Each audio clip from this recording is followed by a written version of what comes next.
La troupe de théâtre Théâtralis tient à remercier ses sponsors, Éruption Studio, Caractère Limité, Bahémien Printing, Multicolore, Colosphere, le Centre culturel français Charles Baudelaire et tout le personnel du MGI. À tous, bon spectacle.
Et quoi, charmante Élise?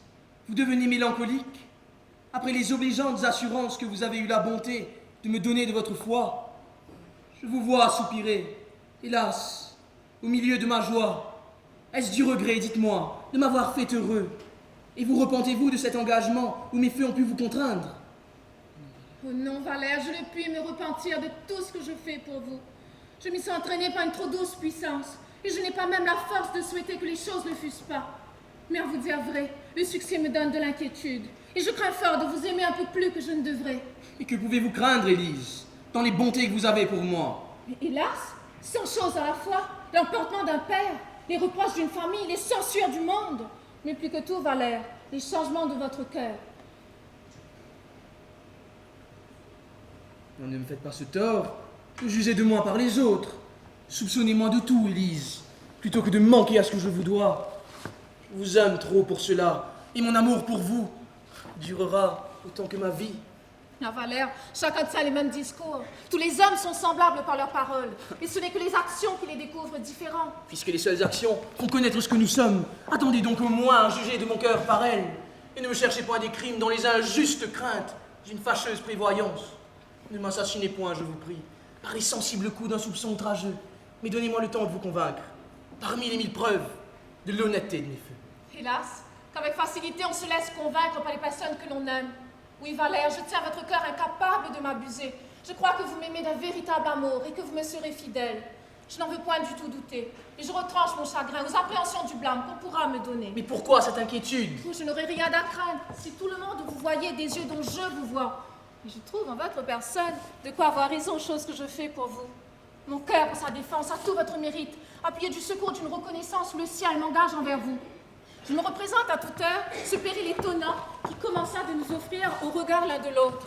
Cette générosité surprenante qui vous fit risquer votre vie pour sauver la mienne à la fureur des ondes. Ces soins pleins de tendresse que vous fîtes éclater après m'avoir tiré de l'eau. Et les hommages assidus de cet ardent amour que ni le temps, ni les difficultés n'ont rebuté. Et qui vous faisant négliger, les parents et patrie, arrêtent vos pensées lieux, y tirent ma faveur votre fortune déguisée, et vous a réduit pour me voir à vous revêtir de l'emploi de domestique de mon père. Oui, tout cela fait chez moi sans doute un merveilleux effet, et c'en est assez à mes yeux pour me justifier l'engagement où j'ai pu consentir. Mais ce n'est pas assez peut-être pour le justifier aux autres, et je ne suis pas sûre qu'on entre dans mes sentiments. De tout ce que vous avez dit, ce n'est que par mon seul amour que je prétends auprès de vous mériter quelque chose. Et quant aux scrupules que vous avez, votre père lui-même ne prend que trop de soin de vous justifier à tout le monde. Et l'excès de son avarice, et la manière austère dont il vit avec ses enfants, pourraient autoriser des choses plus étranges. Pardonnez-moi, charmante Élise, si j'en parle ainsi devant vous. Vous savez que sur ce chapitre, on n'en peut pas dire de bien. Mais enfin, si je puis, comme je l'espère, retrouver mes parents, nous n'aurons pas beaucoup de peine à nous les rendre favorables. J'en attends des nouvelles avec impatience et j'en irai chercher moi-même si elles tardent à venir. Oh, ne bougez d'ici, Valère, et songez seulement à vous bien mettre dans l'esprit de mon père. Vous voyez comme je m'y prends. Et les adroites complaisances qu'il m'a fallu mettre en usage pour m'introduire à son service. Sous quel masque de sympathie et de rapport de sentiment je me déguise pour lui plaire. Et quel personnage je joue tous les jours auprès de lui afin d'acquérir sa tendresse. J'y fais des progrès admirables. Et j'éprouve que pour gagner les hommes, il n'y a point de meilleure voie que de se parer à leurs yeux de leur inclination, que de donner dans leurs maximes, encenser leurs défauts et applaudir à ce qu'ils font. La sincérité souffre un peu au métier que je fais, mais quand on a besoin des hommes, il faut bien s'ajuster à eux. Et que ne tâchez-vous de gagner aussi l'appui de mon frère, en cas que la servante s'avisa de révéler notre secret?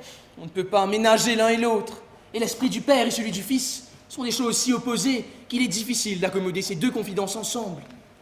Mais vous, de votre part, agissez auprès de votre frère, et servez-vous de l'amitié qui est entre vous pour le jeter dans nos intérêts. Oh, il vient. Je me retire. Prenez ce temps pour lui parler. Ne lui découvrez notre affaire que ce que vous jugerez à propos. Je ne sais si j'aurai la force de lui faire cette confidence.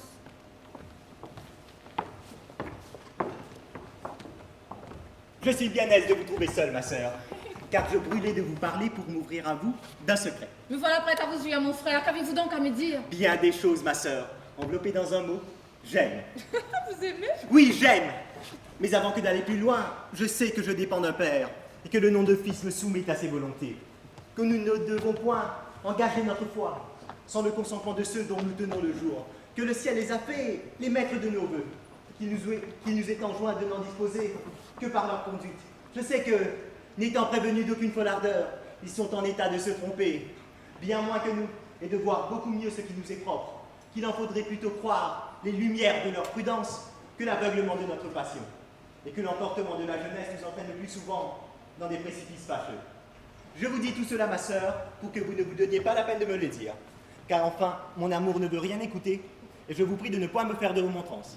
Vous êtes-vous engagé, mon frère, auprès de celle que vous aimez? Non, mais j'y suis résolu.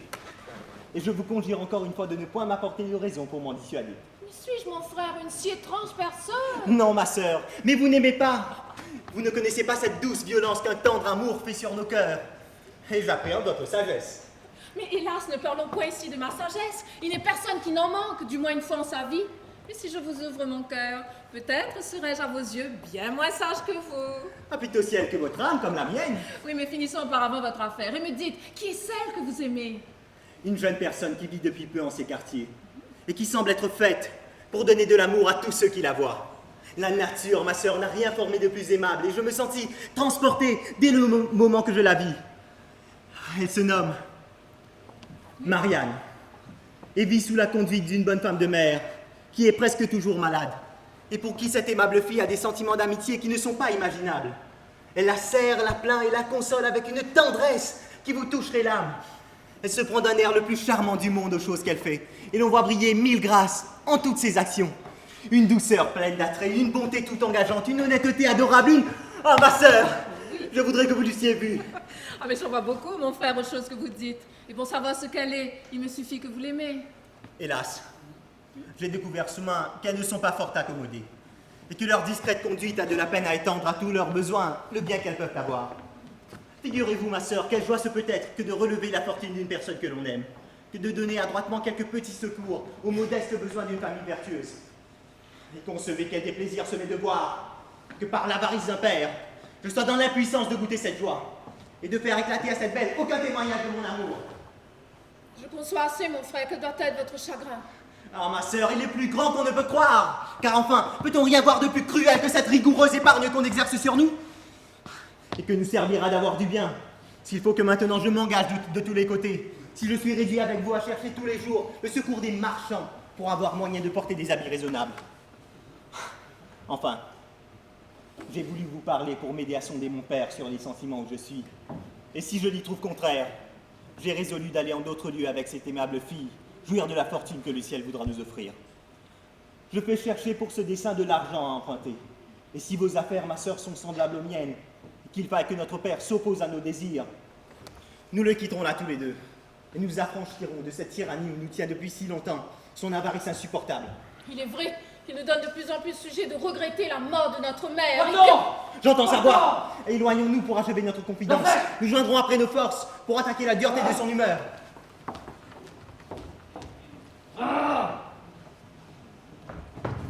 D'ici tout à l'heure, qu'on ne réplique pas, allons que l'on détaille de chez moi, maître juré filou, précipité de potence. Je n'ai jamais vu de si méchant que ce maudit vieillard. Je pense sauf correction.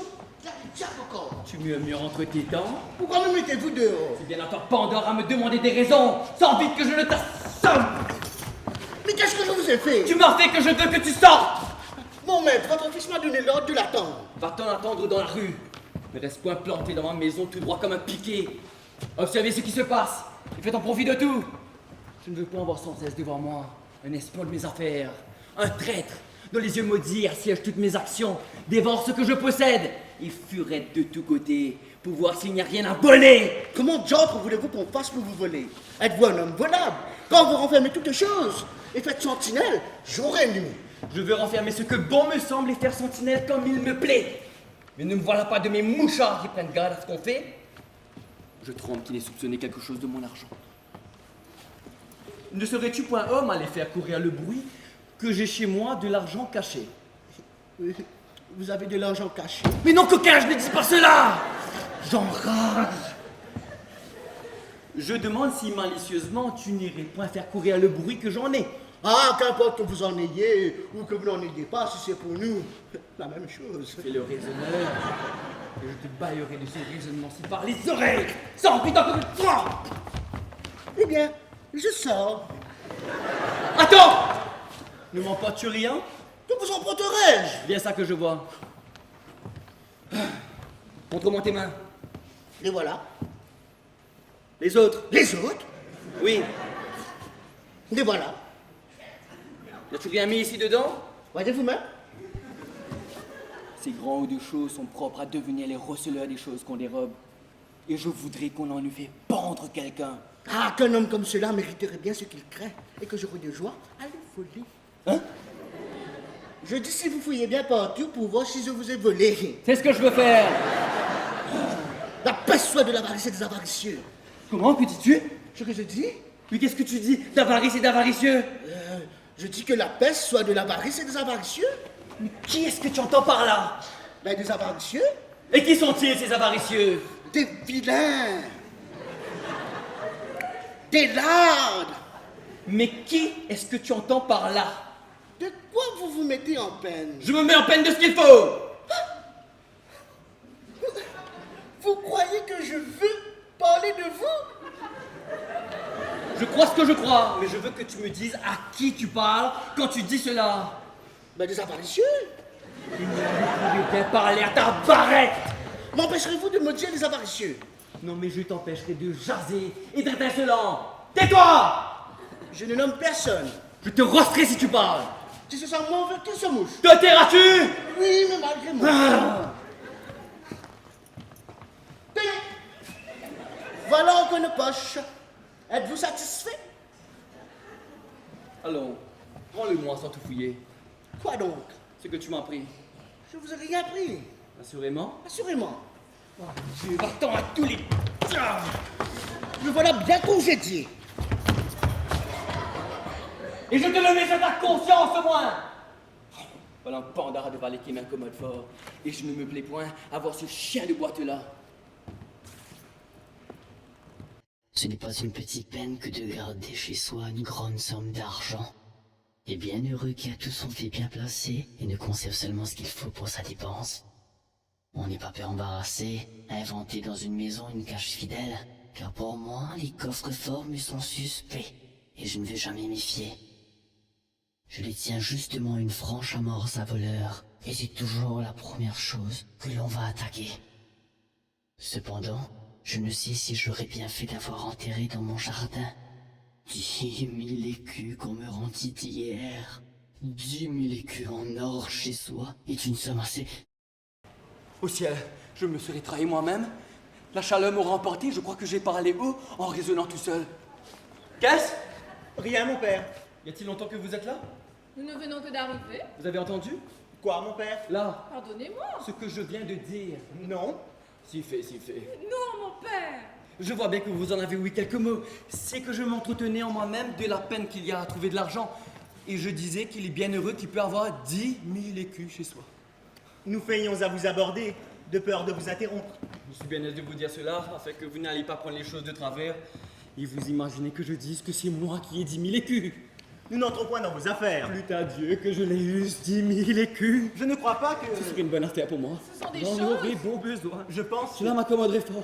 Et je ne me plaindrai pas, comme je le fais, que le temps est misérable. Mon Dieu, mon père, vous n'avez pas lieu de vous plaindre. On sait que vous avez assez de biens. Comment j'ai assez de bien? Ceux qui le disent en ont menti. Il n'y a rien de plus faux. Et ce sont des coquins qui font courir tous ces bruits-là. Mais mon père, ne vous mettez pas en colère. Cela est étrange que mes propres enfants me trahissent et deviennent mes ennemis. Est-ce être votre ennemi que de dire que vous avez du bien? Oui, le pareil discours et les dépenses que vous faites seront cause quand le séjour, on me viendra chez moi, couper la gorge dans la pensée que je suis tout cousu de pistoles. Oh, mais quelle grande dépense est-ce que je fais? Quelle? Et c'est rien de plus scandaleux que ce somptueux équipage que vous promenez par la ville? Je cours les yeux à votre sœur, mais c'est encore pire. Voilà qui crie vengeance au ciel. Et à vous prendre depuis les pieds jusqu'à la tête, il y aurait là de quoi faire une bonne constitution. Je vous les dis 20 fois, mon fils. Toutes vos manières me déplaisent fort. Vous tenez furieusement dans le marquis, et pour aller ainsi vêtu, il faut bien que vous me dérobiez. Comment vous dérober? Que sais-je? Ou pouvez-vous prendre de quoi entretenir l'état que vous portez?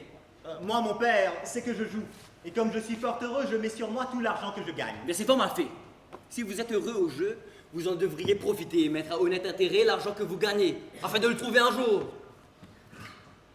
Je voudrais bien savoir, sans parler du reste, à quoi servent tous ces rubans dont vous voilà lardés depuis les pieds jusqu'à la tête? Et si une demi-douzaine d'aiguillettes ne suffit pas pour attacher un lot de choses, il est bien nécessaire d'employer de l'argent et des perruques, lorsque l'on peut porter des cheveux de son cru qui ne coûtent rien. Je vais gager qu'en perruque et ruban, il y a du moins 20 pistoles. Et 20 pistoles rapportent par année 18 livres, 6 sols, 8 deniers, à ne les placer qu'au denier 12. Vous avez raison. Laissons cela et parlons d'autre chose. Je crois qu'ils se font signe l'un à l'autre de me voler ma brosse. Que veulent dire ces gestes-là? Eh bien, nous marchandons, mon frère et moi, pour savoir à qui vous parlera le premier. Car nous avons tous deux quelque chose à vous dire. Et moi j'ai quelque chose à vous dire à tous deux. C'est de mariage, mon père, que nous désirons vous parler. Et c'est de mariage aussi que je veux vous entretenir. Oh, mon père! Mais pourquoi ce cri? Est-ce le mot, ma fille? Ou la chose qui vous fait peur? Le mariage peut nous faire peur à tous deux, de la façon dont vous pouvez l'entendre. Et nous craignons que nos sentiments ne soient pas d'accord avec votre joie. Un peu de patience, ne vous alarmez point. Je sais ce qu'il faut à tous deux et vous n'aurez ni l'un ni l'autre aucun lieu de vous plaindre de tout ce que je prétends faire. Et pour commencer par un bout, avez-vous vu, dites-moi, une jeune personne appelée Marianne qui ne loge pas loin d'ici? Oui, mon père. Et vous? J'en ai ouï parler.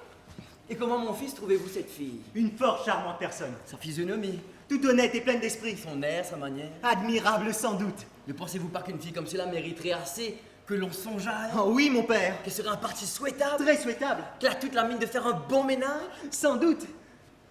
Et qu'un mari aurait satisfaction avec elle? Assurément. Il y a une petite difficulté, c'est que j'ai peur qu'il n'y ait pas avec elle tout le bien qu'on pouvait prétendre. Mais mon père, le bien n'est pas considérable lorsqu'il s'agit d'épouser une honnête personne. Pardonnez-moi. Ce qu'il y a à dire, c'est que si on n'y trouve pas tout le bien qu'on souhaite, on peut tâcher de regagner cela sur autre chose. Cela s'entend. Enfin, je suis bien aise de vous voir dans mes sentiments, car son maintien honnête et sa douceur m'ont gagné l'âme, et je suis résolu de l'épouser pourvu que j'y trouve quelque bien. Comment? Vous êtes résolu, dites-vous? D'épouser Marianne. Qui vous? Vous? Oui, moi! Que veut dire cela? Il me vient tout à coup un éblouissement. Je me retire d'ici. Cela ne sert à rien. Allez vite prendre un grand verre de clair dans la cuisine. Voilà de mes damoiseaux floués qui n'en ont pas plus de vigueur que des poules. C'est là, ma fille, ce que j'ai résolu pour moi. Quant à ton frère, je lui destine une certaine veuve dont ce matin on m'est venu parler. Et pour toi, Je te donne le seigneur Anselme. Le Seigneur Anselme? Oui, un homme mûr, prudent, sage, qui n'a pas plus de 50 ans, et dont on vante les grands biens. Je ne veux pas me marier, mon père, s'il vous plaît. Et moi, ma petite fille, mamie, je veux que vous vous mariez, s'il vous plaît. Pardonnez-moi, mon père. Pardonnez-moi, ma fille. Je suis très humble servante au Seigneur Anselme, mais avec votre permission, je ne l'épouserai pas. Je suis votre très humble valet. Mais avec votre permission, vous l'épouserez dès ce soir. Dès ce soir? Dès ce soir! Cela ne sera pas, mon père. Cela sera ma fille. Non! Si! Non, redis! Si, vous dis-je! C'est une chose à laquelle vous ne me réduirez pas. C'est une chose à laquelle je te réduirai. Je me tuerai plutôt que d'épouser un tel homme. Tu ne te tueras point! Tu l'épouseras! Vous voyez quelle audace! A-t-on jamais vu une fille parler de la sorte à son père? A-t-on jamais vu un père marier sa fille de leur sorte? C'est un parti où il n'y a rien à redire. Et je gage que tout le monde approuvera mon choix. Et moi, je gage qu'il ne saurait être approuvé d'aucune personne raisonnable. Voilà, Valère. Veux-tu qu'entre nous deux, nous le fassions juge de cette affaire? J'y consens. On passera-tu par tous les chemins? Je passerai par ce qu'il dira. Voilà qui est fait. Ici, Valère. Nous t'avons élu pour nous dire qui a raison de ma fille ou de moi. C'est vous, monsieur. Sans vous redire. Sais-tu bien de quoi nous parlons? Non. Mais vous ne sauriez avoir tort et vous êtes toute raison. Je veux ce soir lui donner pour époux un homme aussi riche que sage. Et la coquine me dit tenez qu'elle se moque de le prendre. Que dis-tu de cela? Ce que j'en dis, Oui. je dis que dans le fond, je suis votre sentiment. Et vous ne pouvez pas que vous n'ayez raison. Mais aussi n'a-t-elle pas tort, tout à fait. Comment le seigneur Anselme est un parti considérable? C'est un gentilhomme qui est noble, doux, posé, sage et fort accommodé. Et auquel il ne reste aucun enfant de son premier mariage. Serait-elle mieux rencontrée? Cela est vrai. Mais pourriez-vous dire que c'est un peu précipité les choses et qu'il faudrait au moins quelques temps? L'occasion qu'il faut vite prendre le cheveu. Je trouve ici un avantage qu'ailleurs je ne trouverai pas. Et il s'engage à la prendre sans dot. Sans dot? Ah, je ne dis plus rien. Voyez-vous, voilà une raison tout à fait convaincante. Il se faut rendre à cela. C'est pour moi une épargne considérable. Assurément, cela ne reçoit point de contradiction. Il est vrai que votre fille vous peut représenter que le mariage est une plus grande affaire qu'on ne croit, qu'il y va d'être heureux ou malheureux toute sa vie, et qu'un engagement qui doit durer jusqu'à la mort ne se doit jamais faire qu'avec de grandes précautions. Sans dot. Ah, vous avez raison, voilà qui décide tout cela s'entend. Il y a des gens qui pourraient vous dire en de telles occasions que l'inclination d'une fille est une chose, sans doute, où il faut avoir de l'égard, et que cette grande inégalité d'âge, d'humeur et de sentiments rend un mariage sujet à des accidents très fâcheux. Sans dot. Ah, il n'y a pas de réplique à cela, on sait bien. Qui diantre peut aller là contre? Ce n'est pas qu'il n'y ait quantité de pères qui aimeraient mieux ménager la satisfaction de leur fille que l'argent qu'ils pourraient donner, qui ne les voudraient point sacrifier à l'intérêt et chercheraient, plus que toute autre chose, à mettre dans un mariage cette douce conformité qui sans cesse y maintient l'honneur, la tranquillité et la joie. Sans dot. Ah, il est vrai, cela ferme la bouche à tous, sans dot. Le moyen de résister à une raison comme celle-là. Oui, mais c'est que j'entends un chien aboyer. N'est-ce pas qu'on en voudra mon argent? Ne bougez, je reviens tout à l'heure. Vous moquez-vous, Valère, de lui parler comme vous faites? C'est pour ne point l'aigrir et pour en venir mieux à bout. Heurter de front ses sentiments est le moyen de tout gâter. Il y a de certains esprits qu'il ne faut prendre qu'en biaisant. Des tempéraments ennemis de toute résistance, des naturels rétifs, que la vérité fait cabrer, qui toujours se raidissent contre le droit chemin de la raison et qu'on ne mène qu'en tournant l'on veut les conduire. Faites semblant de consentir à ce qu'il veut, vous en viendrez mieux à vos fins. Mais ce mariage, Valère, On cherchera des biais pour le rompre. quelle invention trouver s'il doit se conclure ce soir? Il faut demander un délai et feindre quelque maladie. On découvrira la fin si on fait venir les médecins. Vous moquez-vous?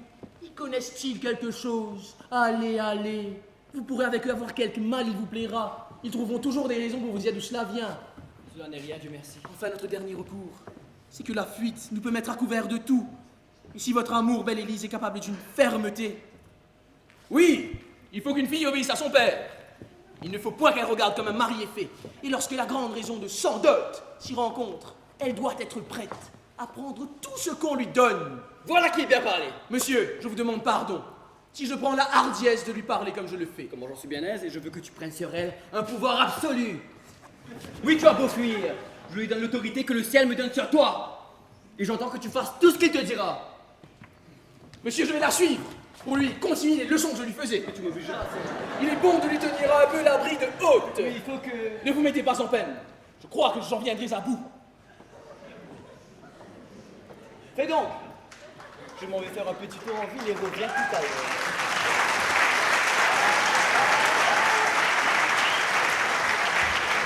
Ah, traître que tu es! Où t'es-tu donc allé fourrer? Ne t'avais pas donné ordre?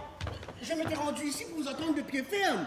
Mais monsieur, votre père, le plus malgracieux des hommes, m'a mis dehors malgré moi. Et j'ai couru risque d'être battu. Oh, comment va notre affaire? Des choses pressent plus que jamais. Et depuis que je t'ai vu, j'ai découvert que mon père est mon rival. Votre père, amoureux. Oui. Et j'ai eu toutes les peines du monde à lui cacher le trouble où cette nouvelle m'a mis. Lui, se mêler d'aimer. De quoi diable s'avise-t-il? Se moque-t-il du monde? Et l'amour, a-t-il été fait pour des gens bâtis comme lui? Il a fallu pour mes péchés que cette passion lui soit venue en tête. Mais par quelle raison lui faire un mystère de votre amour? Ah, pour lui donner moins de soupçons et me conserver au besoin des ouvertures plus aisées pour détourner ce mariage. Quelle réponse t'a-t-on faite? Ma foi, monsieur, ceux qui empruntent sont bien malheureux. Il faut essuyer d'étranges choses lorsqu'on est réduit comme vous de passer par les mains de fesses Mathieu. L'affaire ne se fera point? Pardonnez-moi. Notre maître Simon, l'homme, le courtier qu'on nous a donné, homme agissant plein de zèle, dit qu'il a fait rage pour vous. Et il assure que votre seule physionomie lui a gagné le cœur. J'aurai les 15 000 francs que je demande. Oui, mais à quelques petites conditions que vous devez accepter si vous avez dessein que les choses se fassent. Voici quelques petits articles qu'il a dictés lui-même à notre entremetteur pour vous être montré avant de rien faire.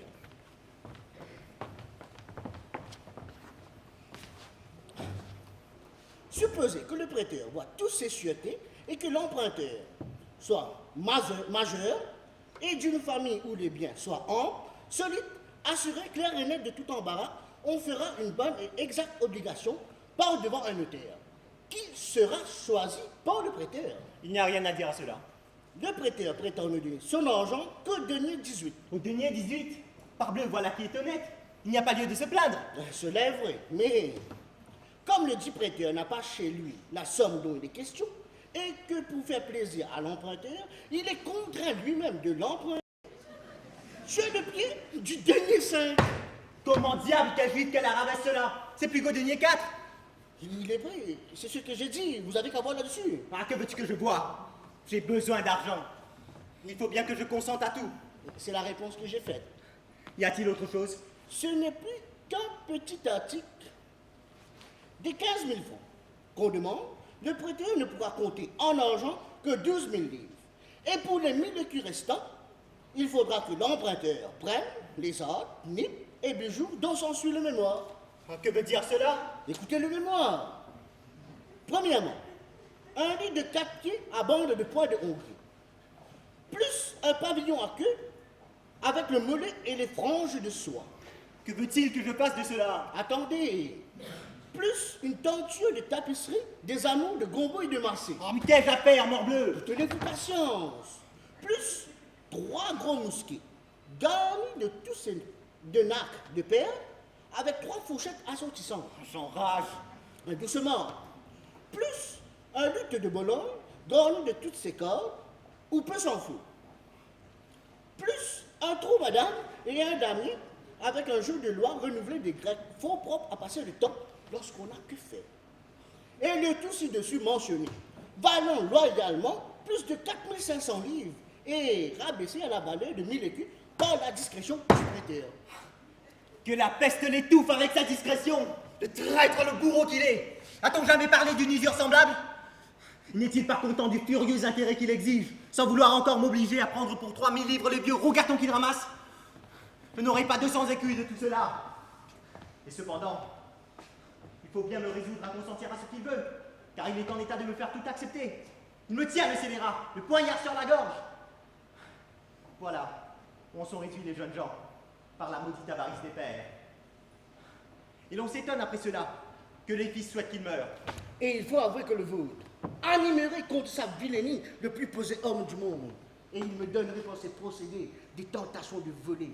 Et en le faisant, je croirais faire une action méritoire.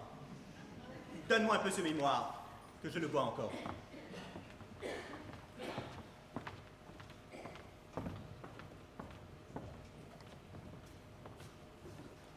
Oui, monsieur. C'est un jeune homme qui a besoin d'argent. Ses affaires le pressent d'en trouver, et il en passera par ceux que vous en prescrirez. Mais croyez-vous, maître Simon, qu'il n'y ait rien à péricliter? Et savez-vous le nom, les biens et la famille de celui pour qui vous parlez? Non, je ne puis pas bien vous en instruire à fond. Et ce n'est que par aventure qu'on m'a adressé à lui. Mais vous serez de toutes choses éclaircies par lui-même. Mais son homme m'a assuré que vous serez content quand vous le connaîtrez. Tout ce que je saurais vous dire, c'est que sa famille est fort riche, qu'il n'a plus de mère déjà, et qu'il s'obligera, si vous le souhaitez, à ce que son père mourra avant qu'il ne soit 8 mois. C'est quelque chose que cela. La charité, maître Simon, nous oblige à faire plaisir aux personnes lorsque nous le pouvons. Cela s'entend. Mais que veut dire ceci? Notre maître Simon, qui parle à votre père? Lui aurait-on appris qui je suis? Serais-tu pour me trahir? Vous êtes bien pressé. Mais qui vous a dit que c'était séant? Ce n'est pas moi, monsieur, au moins, qui leur ai découvert votre nom et votre logis. Mais à mon avis, il n'y a pas grand mal à cela. Ce sont des personnes discrètes, et vous pouvez ici vous expliquer ensemble. Mais comment? Monsieur, et la personne qui veut vous emprunter les 15 000 livres dont je vous ai parlé. Comment, panda? C'est toi qui t'abandonnes à ces coupables extrémités? Comment, mon père? C'est vous qui vous portez à ces honteuses actions? C'est toi qui te veux ruiner par des emprunts si condamnables? C'est vous qui cherchez à vous enrichir par des usures si criminelles? Oses-tu bien après cela paraître devant moi? Osez-vous bien après cela vous présenter aux yeux du monde? Mais n'as-tu point de honte, dis-moi, d'en arriver à ces débauches-là? De te précipiter dans des dépenses effroyables et de faire une honteuse dissipation du bien que tes parents t'ont amassé avec tant de sueur? Ne rougissez-vous point de déshonorer votre condition par les commerces que vous faites? De sacrifier gloire et réputation au désir insatiable d'entasser écu sur écu? Et de renchérir, en paye d'intérêt, sur les plus infâmes subtilités qu'aient jamais inventées les plus célèbres usuriers? Ôte-toi de mes yeux, coquin! Ôte-toi de mes yeux! Qui est le plus criminel à votre avis? Ou celui qui achète un argent dont il a besoin? Ou celui qui vole un argent dont il n'a que faire? Retiens-toi, te dis-je, et ne m'échauffe pas les oreilles!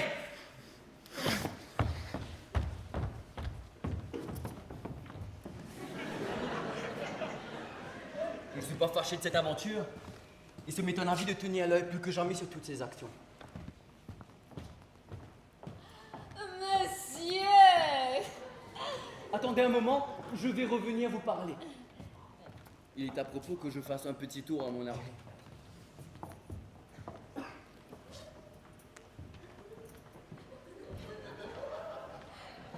L'aventure est tout à fait drôle. Il faut bien qu'il ait quelque part un grand magasin de horde, quand nous n'avons rien reconnu aux mémoires que nous avons. Hé, c'est toi, mon pauvre la flèche. D'où vient cette rencontre? Ah ah, Frosine, que viens-tu faire Mais ici? ce que je fais partout ailleurs. M'entremettre d'affaires, me rendre serviable aux gens et profiter du mieux qu'il m'est possible des petits talents que je puis avoir. Tu sais que dans ce monde, il faut vivre d'adresse et qu'aux personnes comme moi, le ciel n'a donné d'autre rente que l'intrigue et que l'industrie. As-tu quelque négoce avec le patron du logis? Oui, je traite pour lui quelques petites affaires, dont j'espère une récompense. De lui?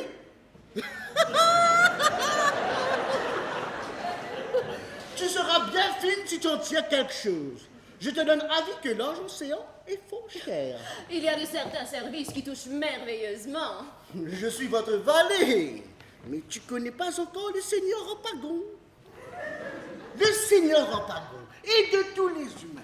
L'humain, le moins humain, le mortel de tous les mortels, le plus dur, le plus serré. Il n'y a pas de plus aride et de plus sec que ses bonnes grâces et caresses. Et donner est un mot pour qui a tant d'aversion, qui ne dit jamais « je vous donne ».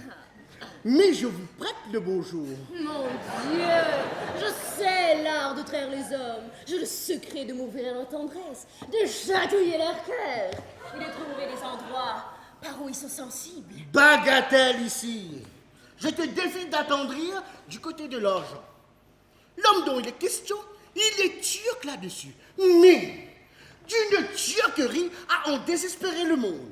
On pourrait crever qu'il s'en branlerait pas. Et la vue d'un demandeur lui donne des convulsions. C'est lui frapper par son endroit mortel. C'est lui transpercer le cœur. C'est lui arracher les entrailles. Et si... voilà qu'il revient. Je me retire.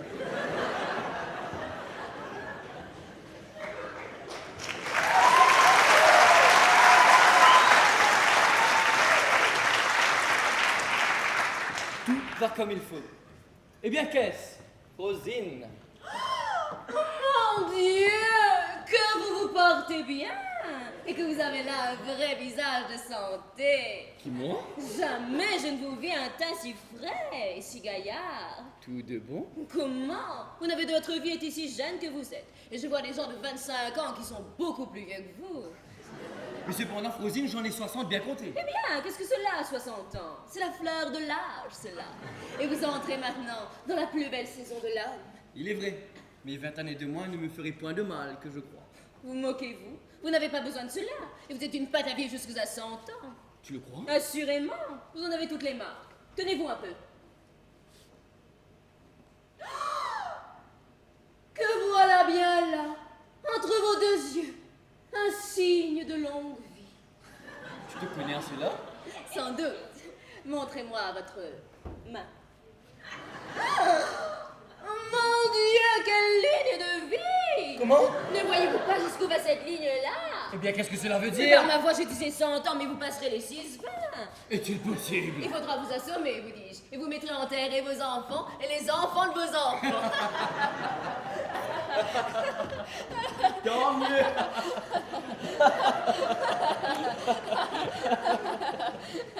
Comment va notre affaire? Faut-il le demander? Et me voit-on mêlé de rien dont je ne viens à bout? Il n'est point de parti au monde que je ne trouve en peu de temps le moyen d'accoupler. Et je crois que si je me l'étais mis en tête, que je marierais le Grand Turc avec la République de Venise. Il n'y avait pas sans doute de si grandes difficultés à cette affaire-ci. Comme j'ai commerce chez elle, je les ai à fond l'une et l'autre entretenues de vous. Et j'ai dit à la mère le dessin que vous aviez conçu pour Marianne, à la voir passer dans la rue, prendre l'air à sa fenêtre. Qui a fait réponse? Elle a reçu la proposition avec joie. Et quand je lui ai témoigné que vous souhaitiez fort que sa fille assistât ce soir au contrat de mariage, qui se doit faire de la vôtre, elle y a consenti sans peine et me l'a confié pour cela. C'est que je suis obligé, Frosine, de donner à souper au seigneur Anselme. Mais je serais ravi qu'elle soit du régal. Non, vous avez raison. Elle doit après dîner rendre visite à votre fille, d'où elle fait son compte d'aller faire un tour à la foire. Eh bien. Pour ensuite venir au souper. Eh bien, ils iront ensemble dans mon carrosse que je la prêterai. Voilà justement son affaire. Et dis-moi, Frosine, as-tu entretenu la mère touchant le bien qu'elle peut donner à sa fille? Lui as-tu dit qu'il faut qu'elle cédât un peu, qu'elle fît quelque effort, qu'elle se saignât pour une occasion comme celle-ci? Car encore, n'épouse-t-on point une fille sans qu'elle apporte quelque chose? Mais comment, mais c'est une fille qui vous apportera 12 000 livres de rente. 12 000 livres de rente? Oui, c'est une fille accoutumée à vivre de salade, de lait, de fromage et de pommes, et à laquelle, par conséquent, il ne faudra ni table bien servie, ni consommé exquis, ni orge mondé perpétuel, ni les autres délicatesses qu'il faudrait pour une autre femme. Outre cela, elle n'est curieuse que d'une propreté fort simple, et n'aime point les superbes habits, ni les riches bijoux, ni les meubles somptueux où donne ses pareils avec tant de chaleur. Et cet article-là vaut plus de 4 000 livres par an. De plus, elle a une aversion horrible pour le jeu, ce qui n'est pas commun aux femmes d'aujourd'hui. Et j'en sais une de nos quartiers qui a perdu à 30 et 40, 20 000 francs cette année, mais n'en prenons rien que le cas. 5 000 francs jeu par an, 4 000 francs en habits et bijoux, cela fait 9 000 livres, et 1 000 écus que nous mettons pour la nourriture. Ne voilà-t-il pas par année vos 12 000 francs bien comptés? Cela n'est pas mal, mais ce compte-là n'est rien de réel. Pardonnez-moi, n'est-ce pas quelque chose de réel que de vous apporter en mariage une grande sobriété, l'héritage d'un grand amour de simplicité et l'acquisition d'un grand fond de haine pour le jeu? C'est une raillerie que de vouloir me constituer son dot de toutes les dépenses qu'elle ne fera pas. Je ne donnerai pas quittance de ce que je ne vois pas. Il faut bien que je touche quelque chose, voyons. Mon Dieu, vous toucherez assez. Et elles m'ont parlé d'un certain pays où elles ont du bien, dont vous serez le maître. Bon, il faudra voir cela. Mais Frosine, il y a une petite chose qui m'inquiète. La fille est jeune, comme tu vois. Et les jeunes gens d'ordinaire n'aiment que leurs semblables, ne recherchent que leur compagnie. J'ai peur qu'un homme de mon âge ne soit pas de son goût. Et que cela ne vienne à produire chez moi cet un petit désordre qui ne m'accommoderait pas. Ah, que vous la connaissez mal. C'est encore une particularité que j'avais à vous dire. Elle a une aversion épouvantable pour tous les jeunes gens. Et n'a de l'amour que pour les vieillards. Elle? Oui, elle. Elle ne peut souffrir du tout la vue d'un jeune homme. Mais elle n'est point plus ravie, dit-elle, que lorsqu'on peut voir un beau vieillard avec une barbe majestueuse pour elle les plus charmantes, je vous avertis de n'aller pas vous faire plus jeune que vous êtes, car elle veut tout au moins qu'on soit sexagénaire. Il n'y a pas 4 mois encore, étant prête d'être mariée, elle rompit tout net le mariage, sur ce que son amant fit voir qu'il n'avait que 56 ans et qu'il ne prit point de lunettes pour signer le contrat. Sur cela seulement? Oui, ce n'est pas contentement pour elle, mais surtout, elle est pour les nés qui portent des lunettes. Tu me dis là une chose toute nouvelle. Non, cela va plus loin qu'on vous peut dire. On lui voit dans sa chambre quelques tableaux et quelques estampes. Mais que pensez-vous que ce soit? Des Adonis? Des Céphales? Des Paris et des Apollons? Non! De beaux portraits de Saturne, du roi Priam, du vieux Nestor et du bon père Anchise sur les épaules de son fils. Cela est admirable. Voilà ce que je n'aurais jamais pensé. Et je suis bien aise d'apprendre qu'elle est de cette humeur. En effet, si j'avais été femme, je n'aurais point aimé les jeunes hommes. Je le crois bien. Voilà de belles drogues que de jeunes gens pour les aimer. Ce sont de beaux morveux, de beaux godelureaux pour donner envie de leur peau. Je voudrais bien savoir quel ragoût il y a à eux. Moi, je n'y comprends point. Je ne sais pas comment il y a des femmes qui les aiment tant. Et vous être folle fiefée, trouver la jeunesse aimable et savoir le sens commun sont des hommes que de jeunes blondins. Peut-on s'attacher à ces animaux-là? C'est ce que je dis tous les jours. Avec le ton de poule l'été, les 3 petits brins de barbe relevés en barbe de chat, le perruque des taupes, leur autre chose tout tombant et leur estomac déraillé. Cela est bien bâti auprès d'une personne comme vous. Voilà un homme, cela. Il y a de quoi satisfaire à la vue. C'est ainsi qu'il faut être fait. Et vêtu, pour donner de l'amour. Je me trouve bien. Comment? Vous êtes à ravir. Et votre figure est à peindre. Tournez-vous un peu, s'il vous plaît. Allez. Il ne se peut pas mieux que je vous vois marcher. Voilà un corps taillé, libre et dégagé comme il le faut et qui ne marque aucune incommodité. Je n'en ai pas de grande, Dieu merci. Il n'y a que ma fluxion qui me prend de temps en temps. Ah, cela n'est rien, votre fluxion ne vous sied point mal et vous avez grâce à tousser. Mais dis-moi, Marianne ne m'a-t-elle point encore vu? N'a-t-elle point pris garde à moi en passant? Non, mais nous sommes fort entretenus de vous. Je lui ai fait un portrait de votre personne et je n'ai pas manqué l'avantage que celui serait d'avoir un mari comme vous. Tu as bien fait, je t'en remercie. J'aurais, monsieur, une petite prière à vous faire. J'ai un procès que je suis sur le point de perdre, faute un peu d'argent. Et vous pourriez facilement me procurer le gars de ce procès si vous avez quelque bonté pour moi. Que vous lui plairez. Elle sera charmée de votre eau de chose attachée au pourpoint avec des aiguillettes. C'est pour la rendre folle de vous. Et l'amant aiguillité sera pour elle un ragoût merveilleux. Si tu me ravis de me dire cela. En vérité, ce procès m'est d'une conséquence tout à fait grande. Et quelques petites assistances pourraient améliorer les affaires. Je voudrais que vous eussiez vu le ravissement où elle était à m'entendre parler de vous. La joie éclatait dans ses yeux au récit de vos qualités. Et je l'ai mise dans une impatience extrême de voir ce mariage entièrement conclu. Je m'en fais grand plaisir, Frosine, et je te l'avoue, toutes les obligations du monde. Je vous prie de me donner le petit secours que je vous demande. Cela me remettra sur pied. Je vous en serai éternellement obligée. Adieu, je vais achever, Émile est belle. Je vous assure que vous ne serez jamais, monsieur là, j'ai un plus grand besoin. Je donnerai ordre que mon carrosse soit tout prêt pour vous mener à la foire. Je vous importunerai pas, je m'y voyais forcé par la nécessité. Je reste que l'on soupe de bonheur pour ne vous point faire malade. Ne me refusez pas la grâce, je vous sollicite. Voilà qu'on m'appelle, jusqu'à tantôt.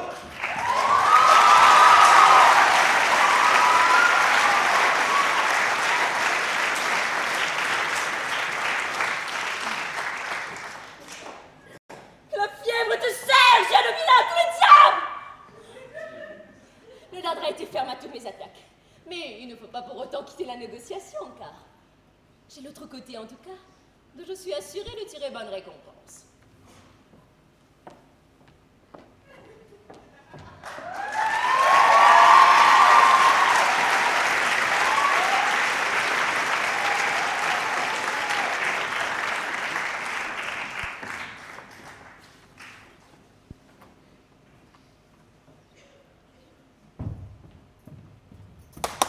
Alors venez à tous.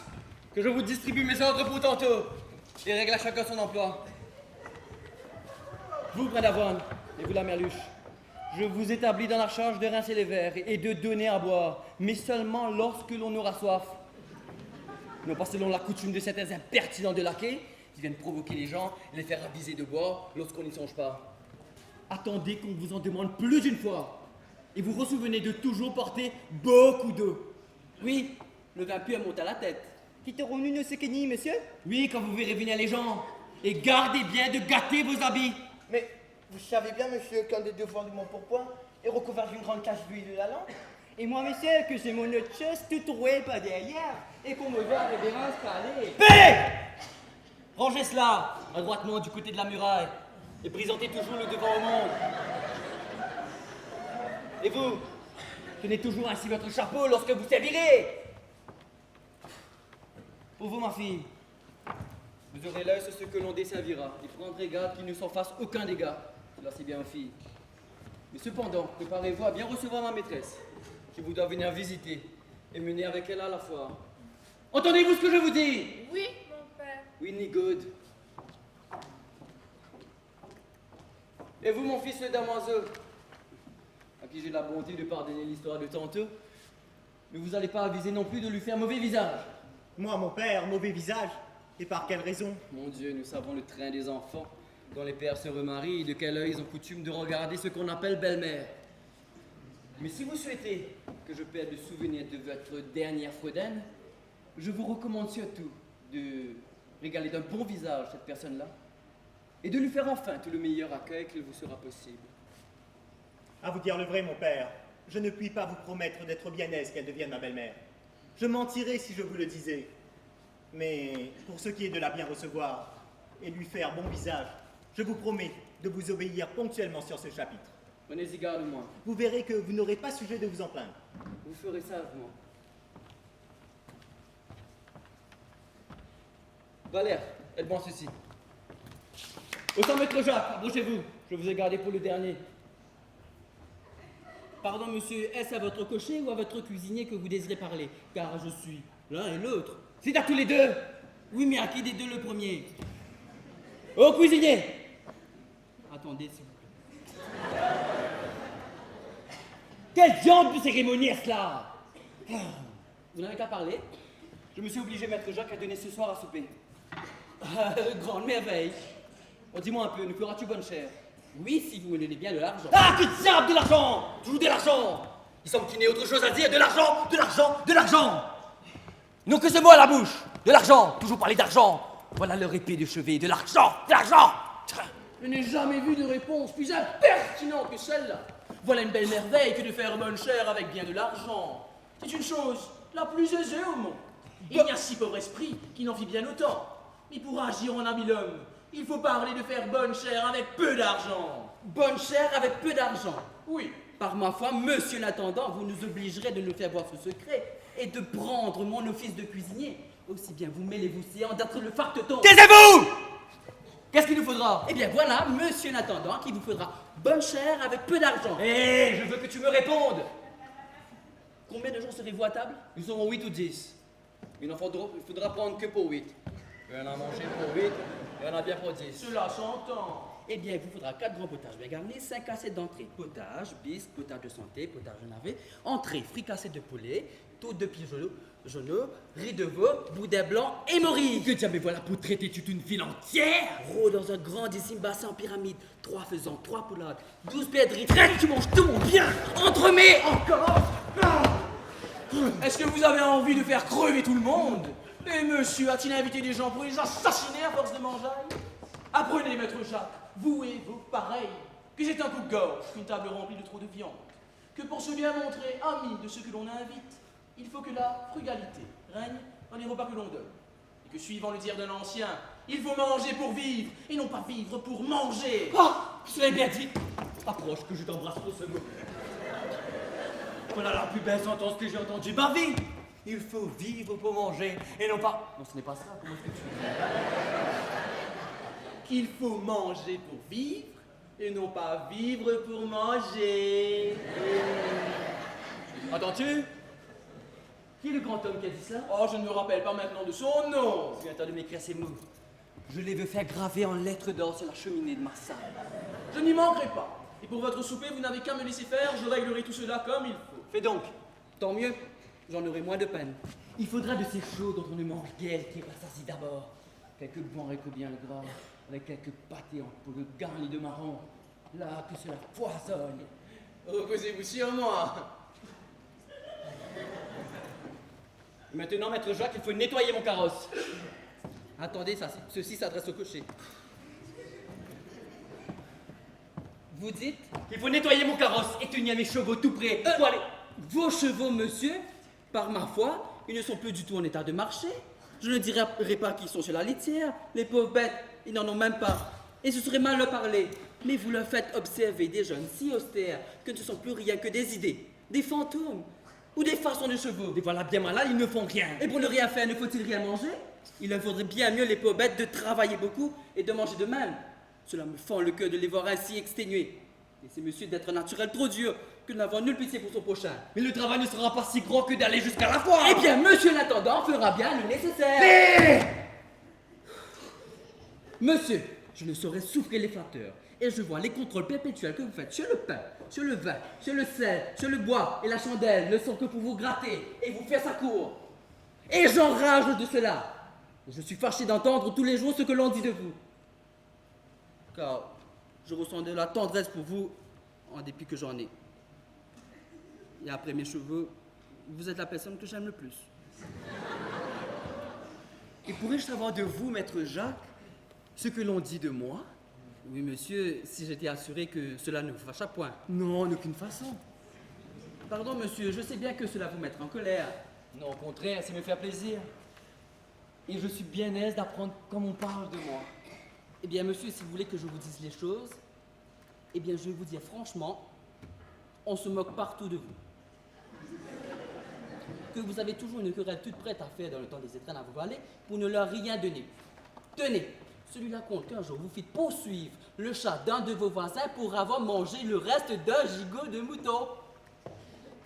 Et celui-là compte qu'on vous surprit une nuit venant dérober vous-même l'avoine de vos chevaux. Et que le cocher qui était celui d'avant moi vous donna des coups de bâton dont vous ne voulûtes rien dire. Enfin, voulez-vous que je vous dise? Eh bien, vous êtes la fable et la risée de tout le monde. On ne parle que de vous que sous le nom d'avare, de ladre, de vilain et de fesse Mathieu.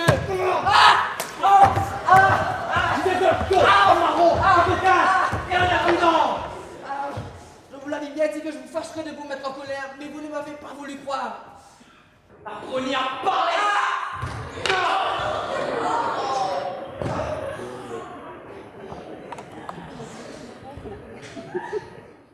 À ce que je puis voir, maître Jacques, on paie mal votre franchise.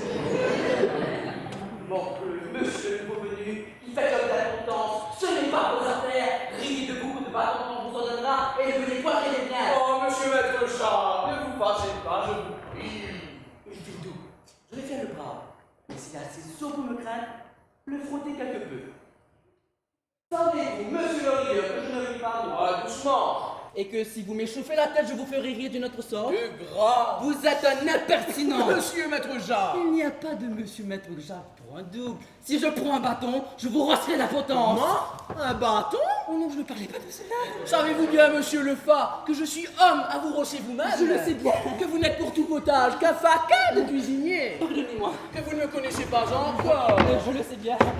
Vous me rocherez du coup? Non, je le disais en raillant. Eh bien moi, je ne prends point de goût.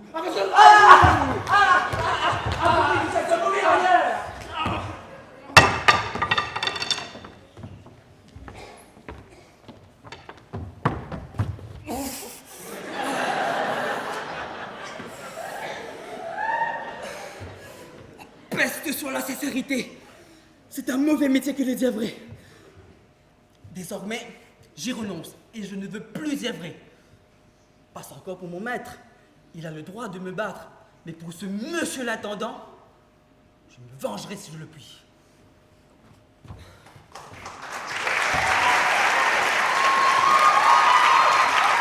Maître Jacques, si votre maître Oui, et je le sais que trop. Bien, dites-lui, je vous prie, que nous sommes ici. Ah, nous voilà pas mal. Que je suis Frosine dans un étrange état. Et s'il faut dire ce que je sens, que j'appréhende cette vue. Mais pourquoi? Et quelle est votre inquiétude? Hélas, me le demandez-vous? Et ne vous figurez-vous point les alarmes de personnes toutes prêtes à voir le supplice où l'on veut l'attacher? Je vois bien que pour mourir agréablement, Harpagon n'est pas le supplice que vous voudriez embrasser. Et je connais à votre mine que le jeune blondin dont vous m'avez parlé vous revient un peu dans l'esprit. C'est une chose, Frosine, dont je ne veux pas me défendre. Et les visites respectueuses qu'il a rendues chez nous ont fait, je vous l'avoue, quelque effet dans mon âme. Mais avez-vous su quel il est? Non, je ne sais quel il est. Mais je sais qu'il est fait d'un air à se faire aimer et qui ne contribue pas peu à me faire trouver un tourment effroyable dans l'époux qu'on veut me donner. Ah mon Dieu, tous ces blondins sont agréables et débitent fort bien leurs faits. Mais la plupart sont gueux comme des rats. Il vaut mieux pour vous de prendre un vieux mari qui vous donne beaucoup de bien. Je vous avoue qu'il y a quelques petits dégoûts à essuyer avec un tel époux, mais cela n'est pas pour durer. Et sa mort, croyez-moi, vous remettra en état d'en prendre un plus aimable, qui réparera toute chose. Mon Dieu, Frosine, c'est une étrange affaire lorsque pour être heureuse, il faut souhaiter ou attendre le trépas de quelqu'un. Et la mort ne suit pas tous les projets que nous faisons. Vous moquez-vous? Vous ne l'épouserez qu'en condition de vous laisser veuve bientôt.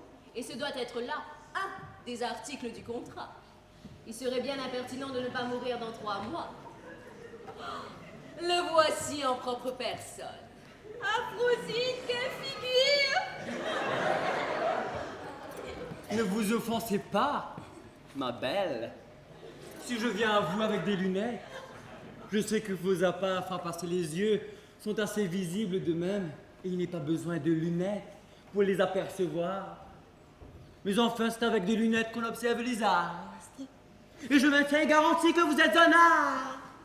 Mais un astre, le plus bel astre qui soit dans le pays des astres. Rosine, elle nous dit moi, il nous témoigne, ce me semble aucune joie de me voir. C'est qu'elle est encore toute surprise. Et puis, les filles ont toujours honte à témoigner d'abord ce qu'elles ont dans l'âme. Tu as raison.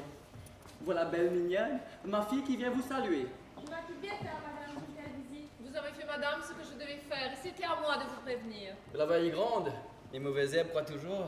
Oh, l'homme déplaisant. Que dit la belle? Et qu'elle vous trouve admirable. C'est trop d'honneur que vous me faites, adorable mignonne. Quel animal! Je vous suis trop obligé de ces sentiments. Je n'ai plus pu tenir. Et voilà mon fils aussi qui vient vous faire la révérence. Rosine, quelle rencontre! C'est justement celui dont je t'ai parlé. L'aventure est merveilleuse. Je vois que vous vous étonnez de me voir de si grands enfants, mais je serai bientôt défait et de l'un et de l'autre. Madame, à vous dire le vrai, c'est ici une aventure où sans doute je ne m'attendais pas. Je puis dire la même chose. C'est une rencontre imprévue qui m'a surprise autant que vous. Et je n'étais point préparée à une pareille aventure. Il est vrai que mon père, madame, ne peut pas faire un plus beau choix. Et que ce m'est une sensible joie que l'honneur de vous voir. Mais avec tout cela, je ne vous assurerai point que je me réjouis à l'idée où vous pourriez être de devenir ma belle-mère. Le compliment, je vous l'avoue, est trop difficile pour moi. Et c'est un titre, s'il vous plaît, que je ne vous souhaite point. C'est un mariage, madame, où vous pouvez vous imaginer que je dois avoir de la répugnance. Et vous voulez bien enfin que je vous dise, avec la permission de mon père, que si les choses dépendaient de moi, cet hymen ne se ferait point. Voilà un compliment bien impertinent, quelle belle confession à lui faire. Et moi, pour vous répondre, j'ai à vous dire que si vous auriez de la répugnance à me voir votre belle-mère, je n'en aurais pas moins sans doute à vous voir mon beau-fils. Je serais fâchée de vous causer du déplaisir. Et si je ne m'y vois forcée par une puissance absolue, je vous donne ma parole que je ne consentirai point à un mariage qui vous chagrine. Elle a raison. À ce compliment, il faut une réponse de même. Je vous demande pardon, ma belle, de l'impertinence de mon fils. C'est un jeune sot qui ne sait pas la conséquence des paroles qu'il dit. Je vous promets que ce qu'il m'a dit ne m'a point du tout offensé. Au contraire, il m'a fait plaisir de m'expliquer ainsi ses véritables sentiments. C'est beaucoup de bonté à vous de vouloir ainsi excuser ses fautes. Le temps le rendra plus sage et il changera de sentiments. Non, mon père, je ne suis pas capable d'en changer. Et je prie instamment madame de le croire.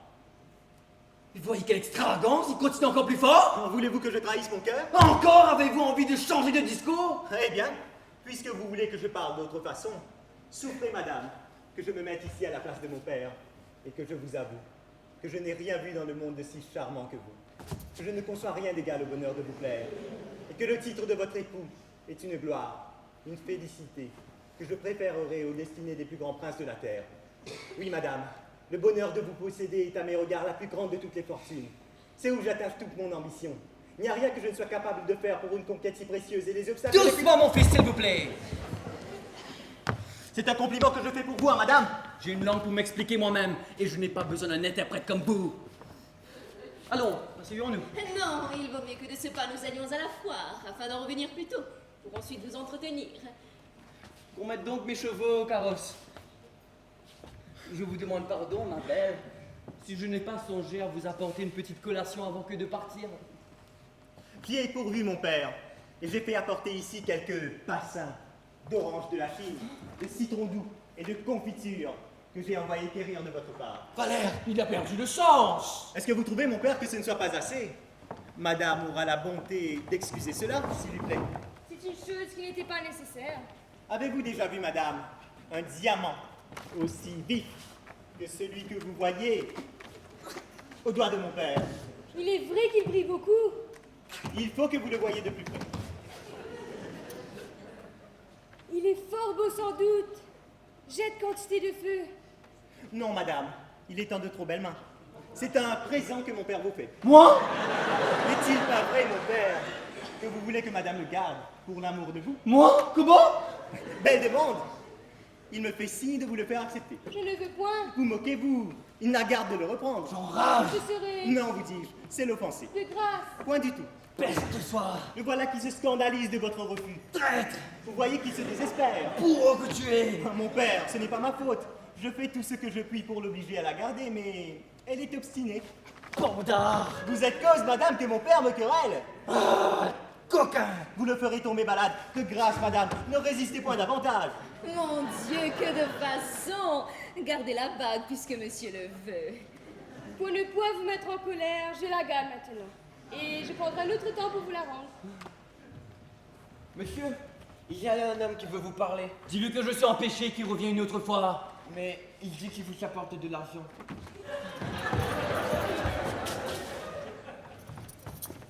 Je vous demande pardon, je reviens tout à l'heure. Ah, je suis mort. Qu'est-ce, mon père? Vous êtes-vous fait mal? Ah, le traître assurément a reçu de l'argent de mes débiteurs pour nous faire rompre le Cela tout. ne sera rien. Monsieur, je vous demande pardon. Je croyais bien faire d'accord vite. Viens-tu faire ici, bourreau? Vous dites que vos 2 chevaux sont déférés. Et qu'on les mène promptement chez le maréchal. Et en attendant qu'ils soient ferrés, je vais faire pour vous, mon père, les honneurs de votre logis. Et accompagner madame dans le jardin où je lui ferai porter la collation.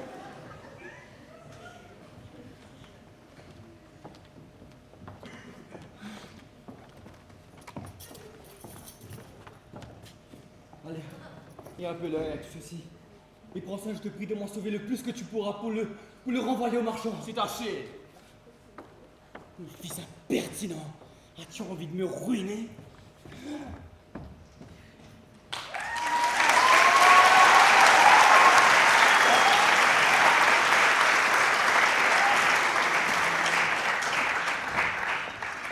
Rentrons ici, nous serons beaucoup mieux.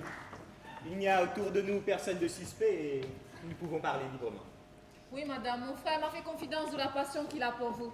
Et je sais les déplaisirs et les chagrins que peuvent causer de telles traverses. Et c'est, je vous assure, avec une immense tendresse que je m'intéresse à votre aventure. C'est une douce consolation que d'avoir dans cet intérêt une personne comme vous.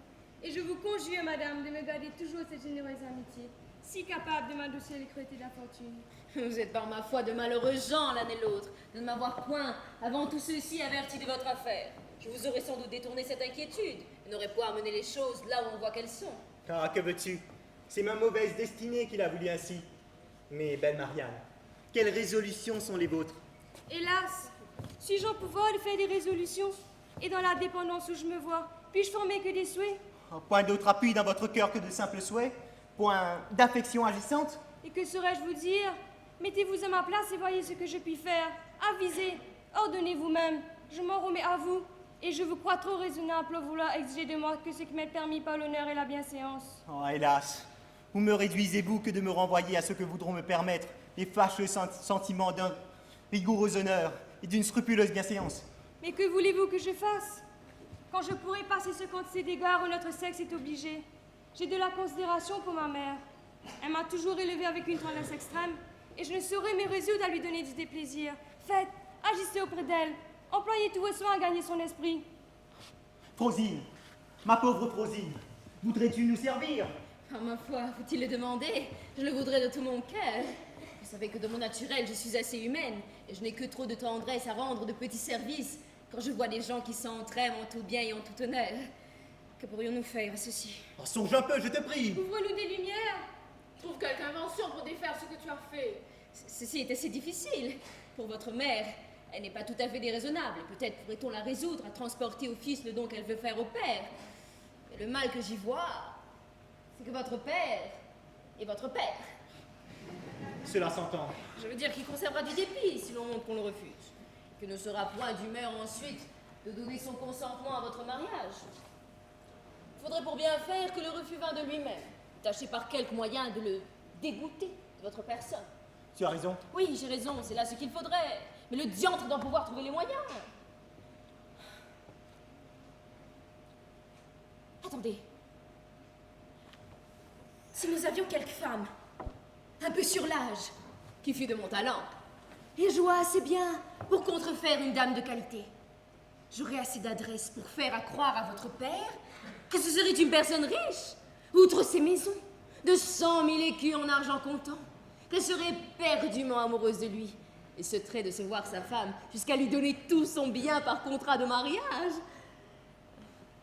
Je ne doute point qu'il ne prête à l'oreille à la proposition, car il vous aime fort, je le sais, mais il aime un peu plus l'argent. Et quand ébloui de ce leurre, il aura consenti à ce qui vous touche, il aura peur très peu ensuite qu'il se désabusa, en venant à vouloir voir clair aux effets de notre marquise. Tout cela est fort bien pensé. Laissez-moi faire. Je viens de me ressouvenir d'une de mes amies qui sera notre fée. Sois assurée, Frosine, de ma reconnaissance, si tu viens au bout de la chose. Mes charmantes Marianne, commençons d'abord par gagner votre mère. Et c'est beaucoup faire que de rompre ce mariage. Faites-y, je vous en conjure, tous les efforts qui vous sera possible. J'y ferai tout ce que j'y puis et n'oublierai aucune chose. Mon fils baise la main de sa prétendue belle-mère. Sa prétendue belle-mère ne s'en défend pas fort. Y aurait-il quelque mystère là-dessous? Voilà mon père. Le carrosse est tout prêt, vous pouvez partir quand il vous plaira. Puisque vous n'y allez pas, mon père, je m'en vais les conduire. Non, demeurez. Elles iront bien toutes seules.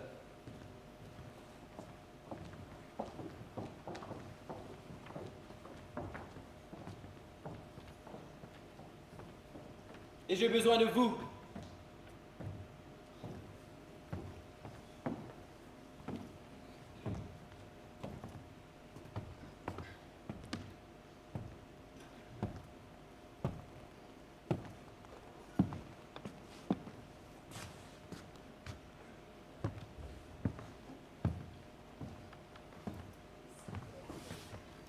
Où ça? Intérêt de belle-mère à part. Que te semble à toi de cette personne? Ce qui m'en semble. Et de son air, de sa taille, de sa beauté, de son esprit. Là. Mais encore. À vous en parler franchement, je ne l'ai pas trouvé ici ce que je l'avais cru.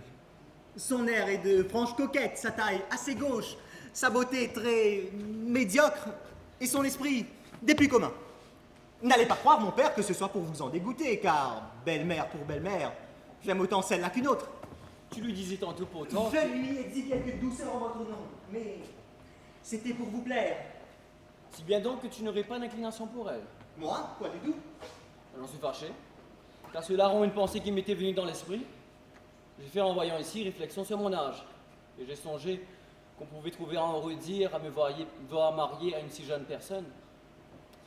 Cette considération m'en faisait quitter le dessein, et quand je l'ai fait demander que je suis pour elle engagé de parole, je te l'aurais donné, sans la version que tu témoignes.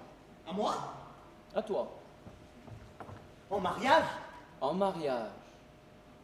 Écoutez, il est vrai qu'elle n'est pas fort à mon goût, mais pour vous faire plaisir, mon père, je me résoudrai à l'épouser si vous voulez. Bon, je suis plus raisonnable que tu ne penses, et je ne veux point forcer ton inclination.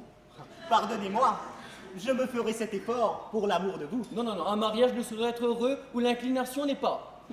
Mais mon père, c'est quelque chose qui viendra peut-être ensuite. Et on dit que l'amour est souvent un fruit du mariage. Non, du côté de l'homme, il ne faut point risquer l'affaire. Et ce sont des suites fâcheuses où je n'ai de garde de me commettre. Si tu avais senti quelque inclination pour elle, à la bonne heure, je te l'aurais fait épouser au lieu de moi. Mais cela n'étant pas, je suivrai mon premier dessein et je l'épouserai moi-même.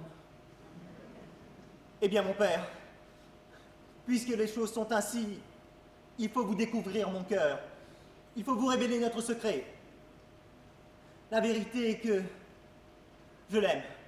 Et cela depuis un jour où je la vis dans une promenade. Que mon dessein était tantôt de vous la demander pour femme. Et que rien ne m'a retenu que la déclaration de vos sentiments et la crainte de vous déplaire. Avez-vous rendu visite? Oui, mon père. Beaucoup de fois? Assez pour le temps qu'il y a. Nous l'avons bien reçu. Fort bien, mais sans savoir qui j'étais. Et c'est ce qui fut tantôt la surprise de Marianne. Avez-vous déclaré votre passion et le dessein où vous étiez de l'épouser? Sans doute. Et j'en ai même fait à sa mère quelque peu d'ouverture. A-t-elle écouté pour sa fille votre proposition? Oui, fort civilement. Et la fille correspond-elle fort à votre amour? Si je dois en croire les apparences, mon père, je me persuade qu'elle a quelle bonté pour moi. Enfin, je suis bien aise d'avoir appris un tel secret. Et voilà justement ce que je demandais. Lucius, mon fils, savez-vous ce qu'il y a? C'est qu'il faut, s'il vous plaît, vous défaire de votre amour, de cesser toutes vos poursuites auprès d'une fille que je prétends pour moi, et à vous marier dans peu avec celle qu'on vous destine. Oui, mon père, c'est ainsi que vous me jouez? Eh bien, puisque les choses en sont venues là, je vous déclare, moi, que jamais je ne quitterai la passion que j'ai pour Marianne. Il n'y ait point d'extrémité où je ne m'abandonne pour vous disputer sa conquête, et que, si vous avez pour vous le consentement d'une mère, j'aurai d'autres forces qui combattront pour moi. Comment, Panda, tu as l'audace d'aller se mébriser? Alors c'est vous qui allez sur les miennes, et je suis le premier en date. Ne suis-je pas ton père, et ne me dois-tu pas respect? Ce ne sont pas là des choses que les enfants soient obligés de déférer au père. Et l'amour ne connaît personne. Tu ferais bien me connaître avec de bons coups de bâton. Toutes vos menaces ne feront rien. Tu renonceras à Marianne. Pas du tout. Donnez-moi un bâton tout à l'heure. Hé, monsieur, qu'est-ce que c'est? À quoi songez-vous? Moi, je me moque de cela. De grâce. Ne pas laisser comme bidon. Doucement. Je n'en démordrai point. À votre père. Laisse-moi faire. À votre fils? Encore plus à moi. Je veux te faire toi-même, maître Jacques, juge de cette affaire, pour montrer comme j'ai raison. J'y consens. Éloignez-vous un peu. J'aime une fille que je veux épouser. Une Pandore a l'insolence de l'aimer avec moi et d'y prétendre malgré mes ordres. Ah, il a tort. N'est-ce pas une chose épouvantable qu'un fils qui vient entrer en concurrence avec son père, et ne doit-il pas, par respect, s'abstenir de toucher à mes inclinations? Vous avez raison. Laissez-moi lui parler et demeurez là. Eh bien oui, puisqu'il veut te choisir pour juge, je n'y recule point. Il ne m'importe qui ce soit, et je veux bien aussi, maître Jacques, me rapporter à toi de notre différend. Ah, c'est beaucoup d'honneur que vous me faites, monsieur. Je suis épris d'une jeune personne qui répond à mes vœux et reçoit tendrement les offres de ma foi. Et mon père s'avise de venir troubler notre amour par la demande qu'il en fait faire. Ah, il a tort, assurément. Ah, n'a-t-il point de honte à son âge de songer à se marier? Lui sait-il bien d'être encore amoureux? Ne devrait-il pas laisser cette occupation aux jeunes gens? Vous avez raison, il se moque. Laissez-moi lui parler. Eh bien, votre fils n'est pas si étrange que vous le dites. Et il se met à la raison. Il dit qu'il sait le respect qu'il vous doit et qu'il s'est apporté dans la première chaleur et qu'il ne fera point de refus de se soumettre à ce que vous voudrez, pourvu que vous lui donnez quelque personne en mariage dont il ait lieu d'être content. A dit lui maître Jacques que moyennant cela, il peut espérer toute chose de moi. Et que, hors Marianne, je lui laisse la liberté de choisir celle qu'il voudra. Hors Marianne. Hors Marianne. Eh bien, votre père n'est pas si déraisonnable que vous me le faites. Il m'a témoigné que ce sont vos emportements qui l'ont mis en colère et qu'il n'en veut seulement qu'à votre manière d'agir et qu'il sera fort disposé de vous accorder ce que vous voudrez, pourvu que vous sachiez vous y prendre par la douceur et que vous lui rendiez les déférences, les respects et la soumission qu'un fils doit à son père. Ah, maître Jacques, tu peux l'assurer que s'il m'accorde Marianne, il me verra toujours le plus soumis de tous les hommes et que jamais je ne ferai aucune chose que par ses volontés.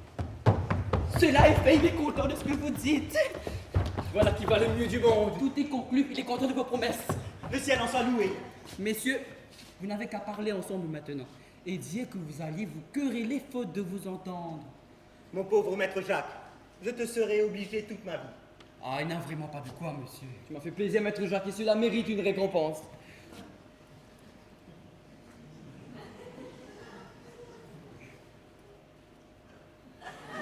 Bon, je m'en souviendrai, je t'assure. Bon, monsieur, je vous baise les mains. Je vous demande pardon, mon père, de l'emportement que j'ai fait paraître. Cela n'est rien. Je vous assure que j'en ai tous les regrets du monde. Et moi j'ai toutes les joies du monde de te voir raisonnable. Quelle bonté à vous d'oublier si vite ma faute. On oublie aisément les fautes des enfants lorsqu'ils rentrent dans leur devoir. Quoi? Ne gardez aucun ressentiment de toutes mes extravagances? C'est une chose où tu m'obliges par la soumission et le respect, où tu te ranges. Je vous promets, mon père, que jusqu'au tombeau, je conserverai dans mon cœur le souvenir de vos bontés. Et moi je te promets qu'il n'y aura aucune chose de moi que tu n'obtiennes. Ah, mon père, je ne vous demande plus rien. Et c'est m'avoir assez donné que de me donner Marianne. Comment? Je dis, mon père, que je suis content de vous. Et que je trouve toute chose dans la bonté que vous avez à m'accorder, Marianne. Mais qu'est-ce qui te parle de t'accorder, Marianne? Vous, mon père? Moi? Sans doute. Comment pendant c'est toi qui as promis d'y renoncer? Moi, y renoncer? Oui. Au contraire, je suis porté plus que jamais. Tu ne t'es pas départi d'y prétendre? Non. Quoi, des chefs? Rien ne peut me changer. Laisse-moi faire, traître! Ah, faites tout ce qu'il vous plaira.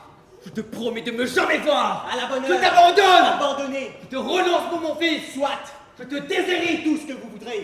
Et je te donne ma malédiction! Je n'ai que faire de vos dons.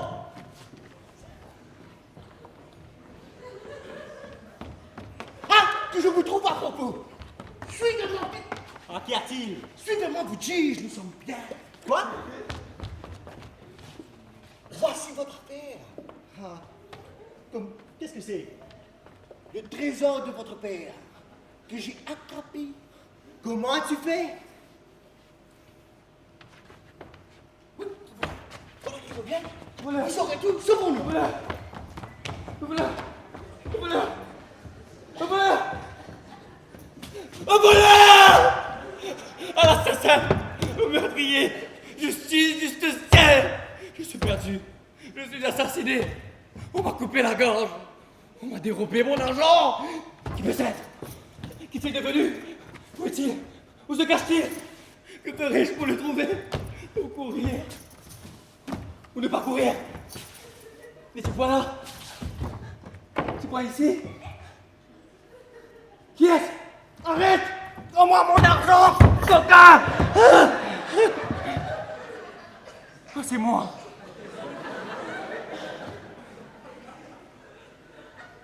Mon esprit est troublé, j'ignore où je suis, qui je suis, et ce que je fais. Hélas, mon pauvre argent, mon cher ami, on m'a privé de toi. Et puisque tu m'es enlevé, j'ai perdu mon support, ma consolation, ma joie. Tout est fini pour moi et je n'ai plus que faire au monde. Sans toi, il m'est impossible de vivre. Slave, je suis mort. Je me meurs. Je suis enterré.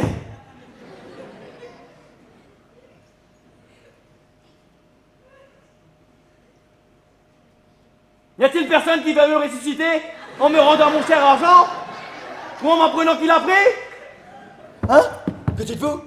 Ce n'est personne? Il faut quitter ce soir qui ait fait le coup, qu'avec beaucoup de soin, l'on épiait l'heure. On a choisi justement le temps que je parlais à mon traître de fils. Sortons!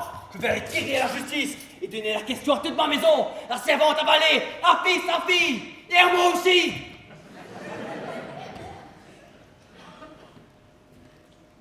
Que des gens assemblés. Je ne jette mes regards sur personne qui me donne des soupçons. Et tout me semble mon voleur. Et de quoi est-ce qu'on parle là? De celui qui m'a dérobé? Qu'est-ce que vous faites là-haut? Est-ce qu'on vous l'a habillé?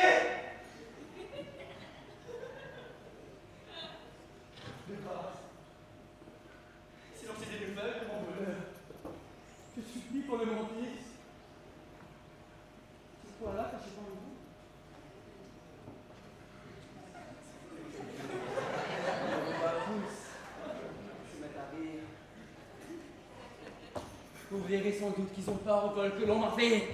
Allons vite! Des commissaires, des archers, des juges, des gènes, des potences et des bourreaux.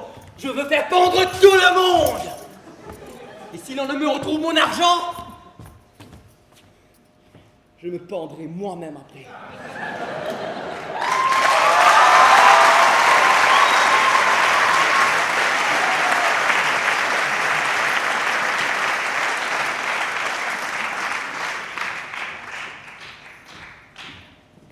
Laissez-moi faire, je sais mon métier. Dieu merci. Ce n'est pas d'aujourd'hui que je me mets de découvrir des vols. Et je voudrais avoir autant de sacs de 1000 francs que j'ai fait pendre de personnes. Tous les magistrats sont intéressés à prendre cette affaire en main. Et si l'on ne me fait retrouver mon argent, je demanderai justice, de la justice.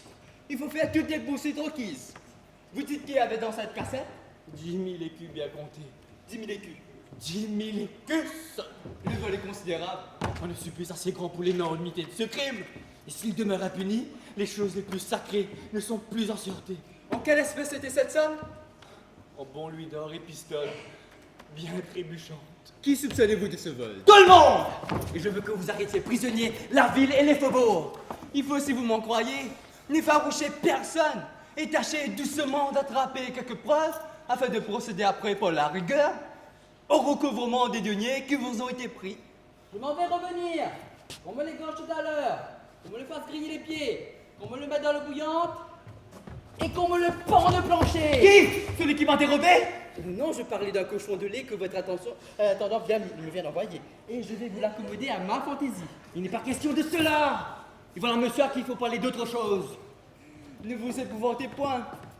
Je ne suis point un à vous scandaliser. Les choses iront dans la douceur.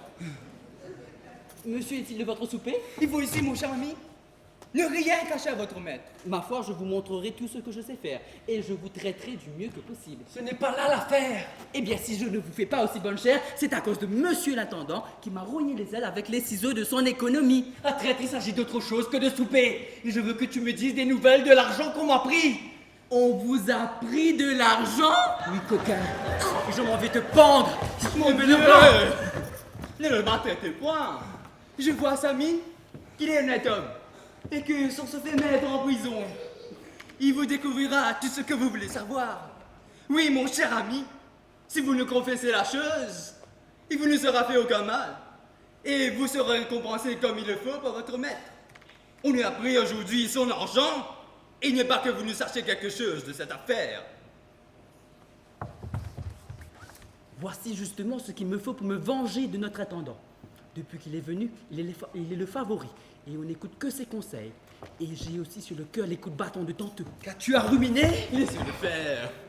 Il se peut pas à vous contenter. Je vous ai bien dit qu'il était honnête homme. Eh bien, monsieur, si vous voulez que je vous dise les choses, eh bien, je crois que c'est monsieur l'intendant qui a fait le coup. Valère? Oui. Lui qui me paraît si fidèle? Lui-même. Je crois que c'est lui qui vous a dérobé. Et sur quoi le crois-tu? Sur quoi je le crois? Oui. Eh bien, je le crois. C'est ce que je crois. Mais il est nécessaire de dire les indices que vous avez. L'as-tu vu rôder autour du lieu où j'avais mis mon argent? Oui, vraiment. Et où était-il votre argent? Dans le jardin. Voilà! Je l'ai vu rôder dans le jardin. Et dans quoi était cet argent? Dans une cassette. Voilà l'affaire! Je lui ai vu une cassette. Et cette cassette, comment est-elle faite? Je verrai bien si c'est la mienne. Comment est-elle faite? Oui. Eh bien, elle est faite comme une cassette. Cela s'entend, mais débignez-la un peu pour voir. Eh bien, c'est une grande cassette. Celle qu'on m'a volée, petite. Oui, elle est petite si on veut le prendre par là, mais je l'appelle grande pour ce qu'elle contient. Et de quelle couleur est-elle? De quelle couleur? Oui. Là, d'une certaine couleur, là. Ne sauriez-vous m'aider à dire? N'est-elle pas N'était pas rouge? Non, grise. Les gris rouges, c'est ce que je voulais dire. Mais il n'y a pas de doute, c'était assurément. Écrivez, monsieur, écrivez sa déposition. Monsieur là qui désormais se fier, on ne peut plus jurer de rien. Et je crois après cela que je suis homme à me voler moi-même. Ah, monsieur! Le voilà justement qui revient. Ne lui allez pas dire que c'est moi qui vous ai découvert l'affaire. Approche. T'es confessé l'action la plus noire, l'attentat le plus horrible qui jamais ait été commis. Que voulez-vous, monsieur? Mon traite, tu ne rougis pas de ton crime? Quel crime voulez-vous donc parler? De quel crime je veux parler, infâme? Comme si tu ne savais pas ce que je veux dire. C'est en vain que tu prétendrais de le déguiser. L'affaire est découverte et on vient de m'apprendre tout. Comment abuser ainsi de ma bonté et s'introduire exprès chez moi pour me trahir, pour me jouer un tour de cette nature. Puisqu'on vous a découvert tout, je ne veux point chercher de détour et vous nier la chose. Oh, aurais-je deviné sans y penser? C'était mon dessein. C'était mon dessein de vous en parler. Je voulais attendre pour cela conjoncture favorable. Et puisqu'il est ainsi, je vous conjure de ne point vous fâcher et de vouloir entendre mes raisons. Quelle belle raison peux-tu me donner, voleur Ah, infâme? monsieur, je n'ai pas mérité ces noms. Il est vrai que j'ai commis une offense envers vous. Mais après tout, ma faute est pardonnable. Comment pardonnable? Un guet-apens? Un assassinat de la sorte? De grâce, monsieur, ne vous mettez point en colère. Quand vous m'aurez oui, vous verrez que le mal n'est pas si grand que vous le faites. Le mal n'est pas si grand que je le fais, par mon sang, mes entrailles, Panda! Votre sang, monsieur, n'est pas tombé dans de mauvaises mains. Et je suis d'une condition à ne lui point faire de tort. Et il n'y a rien dans tout ceci que je ne puisse bien réparer. C'est bien mon intention, que tu me restitues ce que tu m'as ravi. Votre honneur, monsieur, sera pleinement satisfait. Il n'est pas question d'honneur là-dedans. Dis-moi, qui t'a porté à cette action? Hélas, me le demandez-vous? Oui, vraiment, je te le demande. Un Dieu qui porte les excuses de tout ce qu'il fait faire. L'amour. L'amour? Oui. Et bel amour, ma foi. L'amour de mes louis Oh d'or. non, monsieur, ce ne sont point vos richesses qui m'ont tenté. Ce n'est pas cela qui m'a ébloui. Et je proteste de ne prétendre rien à tous vos biens, pourvu que vous me laissiez celui que j'ai. Non, ferai de par tous les diables. Je ne te le laisserai pas. Mais voyez quelle insolence que de vouloir retenir le vol qu'il m'a fait. Et cela un vol? Si je l'appelle un vol au trésor comme C'est celui-là. un trésor, il est vrai. Le plus précieux que vous ayez sans doute. Et ce ne sera pas le perdre que de me le laisser. Je vous le demande à genoux. Ce trésor si plein de charme. Et pour bien faire, il faut que vous me l'accordiez. Je ne ferai rien, mais qu'est-ce qu'à dire celui-là? Nous nous sommes promis une foi mutuelle, avons fait serment de ne point nous abandonner. Oui, le serment est admirable et la promesse plaisante. Nous nous sommes engagés d'être l'un à l'autre à jamais. Je vous en empêche bien, je vous assure. Rien que la mort ne nous peut séparer. Mais dites bien, oh diable, après mon argent. Je vous ai déjà dit, monsieur, que ce n'était point l'intérêt qui m'avait poussé à faire ce que j'ai fait. Mon cœur n'a point agi vers les ressorts que vous croyez. Et un motif plus noble m'a inspiré cette résolution. Vous allez voir que c'est par charité chrétienne qui veut avoir mon bien.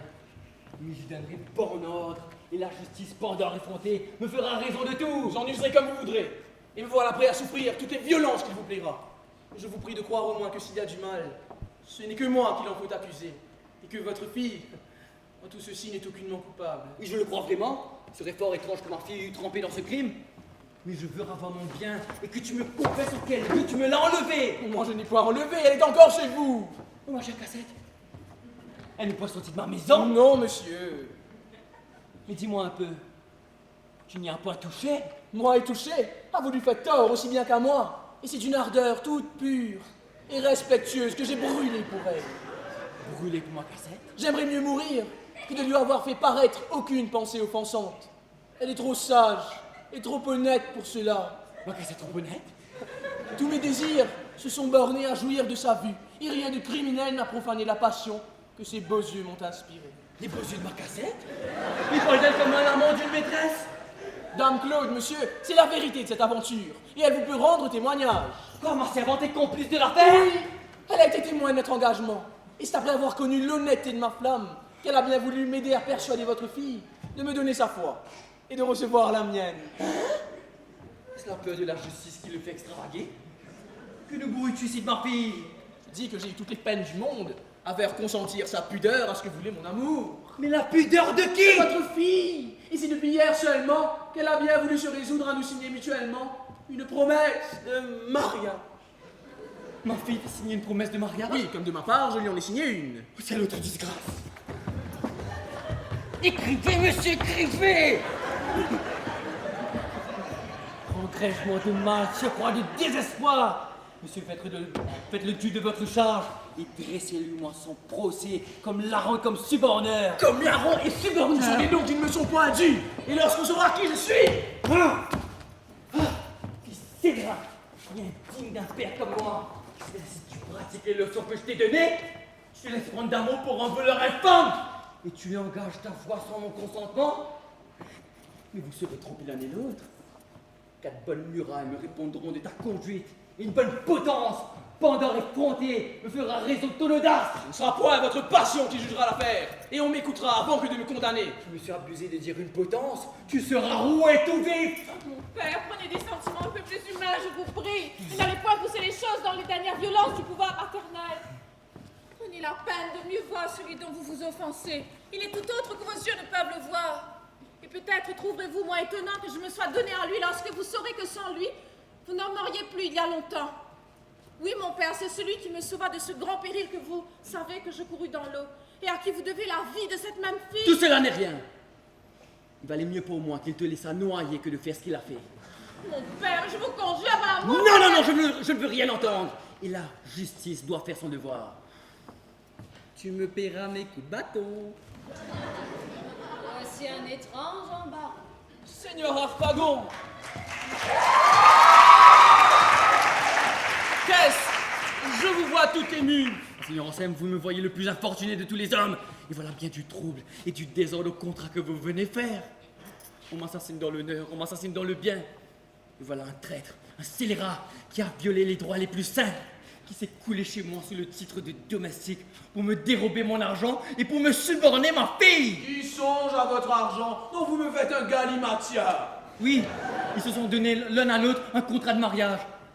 Cet affront vous regarde, Seigneur Anselme, et c'est vous qui devez vous rendre justice contre lui, pour vous venger de son insolence. Ce n'est pas de mon dessein de me faire épouser par force et de prétendre à un cœur qui se serait déjà donné.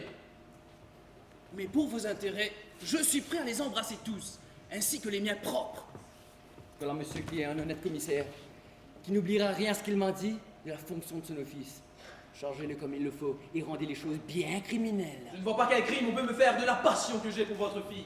Et le supplice où vous croyez que je puisse être condamné pour notre engagement lorsqu'on saura ce que je suis. Je me moque de tous ces contes.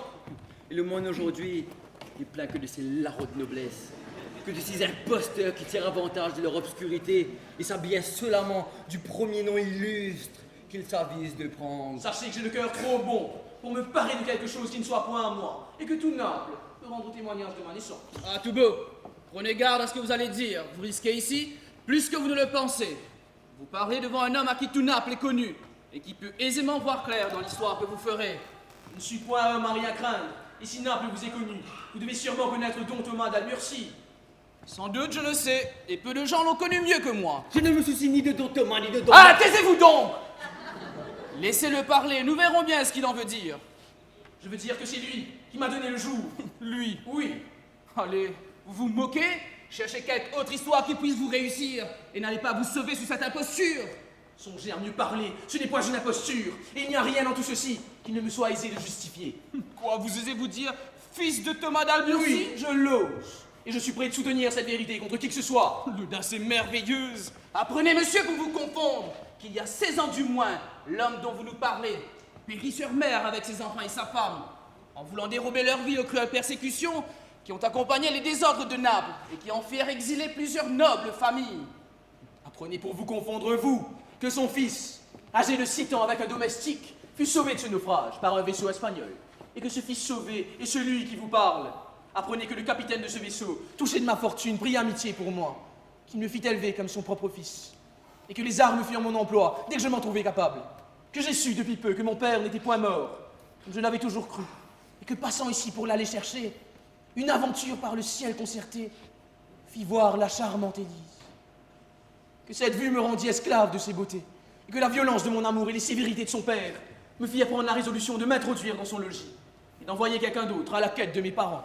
Oui, mais quel témoignage autre que vos paroles peuvent nous assurer que ce ne soit point une fable bâtie sur une vérité. Le capitaine espagnol, un cachet de rubis qui était à mon père, un bracelet d'agate que ma mère m'avait mis au bras, le vieux Pedro, ce domestique qui se sauva avec moi du naufrage. À vos paroles, je peux ici vous dire que vous n'imposez point. Et tout ce que vous dites me fait connaître clairement que vous êtes mon frère. Vous, ma sœur? Oui, mon cœur s'est ému dès le moment que vous avez ouvert la bouche.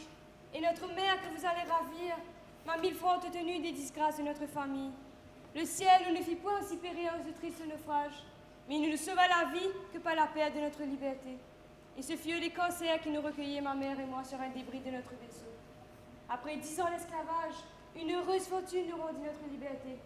Et nous retournâmes dans Naples, où nous trouvâmes tout notre bien vendu, sans y pouvoir trouver des nouvelles de notre père. Nous passâmes à Gênes, où ma mère alla ramasser quelques malheureux restes d'une succession qu'on avait déchirée. Et de là, fuyant la barbare injustice de ses parents, elle vint en ces lieux où elle n'a presque vécu que d'une vie languissante. Au ciel, quels sont les traits de ta puissance? et qu'il n'appartient qu'à toi de nous faire voir que c'est à toi de faire des miracles. Embrassez-moi, mes enfants, et mêlez tous deux vos transports à ceux de votre père. Vous êtes notre père? C'est vous que ma mère a tant pleuré? Oui, ma fille, oui, mon fils. Je suis don Thomas d'Alburcy, que le ciel garantit des ondes avec tout l'argent qu'il portait, et qui, vous ayant tous cru mort pendant plus de 16 ans, se préparait après de longs voyages à chercher dans quelques hymens la résolution de quelques nouvelles familles. Le peu de sûreté que j'ai vu pour ma vie à retourner à Naples m'a fait y renoncer pour toujours. Et ayant su trouver moyen de faire vendre ce que j'avais, je me suis résolu à vivre ici où, sous le nom d'Anselme, j'ai voulu m'éloigner de tous les chagrins de cet autre nom. C'est là votre fils? Ah oui. Je vous prends parti, vous me payez 10 000 écus qu'il m'a volé. Lui vous avoir volé? Lui-même. Oh, qui vous a dit cela? Maître Jacques. C'est toi qui le dis? Vous voyez bien que je ne dis rien? Oui. Voilà monsieur le commissaire qui a reçu sa déposition. Oh, pouvez-vous me croire capable d'une action si lâche? Capable ou non capable, je veux avoir mon argent. Ne vous tourmentez point, mon père. Et n'accusez personne. J'ai découvert des nouvelles de votre affaire et je suis ici pour vous dire que si vous voulez vous résoudre à me laisser épouser Marianne, votre argent vous sera rendu. Où est-il? Ne vous mettez pas en peine. Il est en lieu dont je réponds et tout ne dépend que de moi. C'est à vous de me dire à quoi vous vous déterminez. Et vous pouvez choisir, ou de me laisser épouser Marianne, ou de perdre votre cassette. Nous n'entendons rien noter? Rien du tout. Voyez, si c'est votre consentement de souscrire à ce mariage et de joindre votre consentement à celui de sa mère, qui lui laisse la liberté de faire un choix entre nous deux.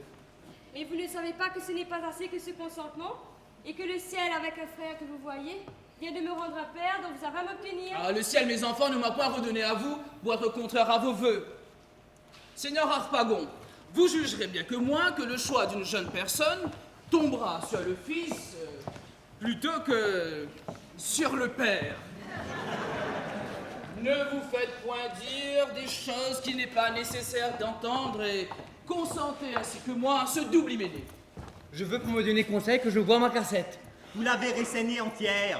Je n'ai point d'argent à donner en mariage à mes enfants. J'en ai pour eux, que cela ne vous inquiète point. Vous obligerez-vous à faire les frais de ces 2 mariages? Ah oui, je m'y oblige. Êtes-vous satisfait? Et pourvu que pour les noces, vous me fassiez faire un habit.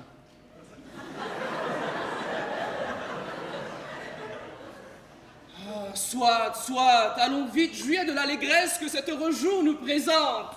Voilà, monsieur, tout doucement, s'il vous plaît. Que me plaira mes écritures? Nous n'avons que faire de vos écritures. Moi, je ne prétends pas les avoir faites pour rien. Votre paiement, voilà un homme que je vous donne à pendre. Ah!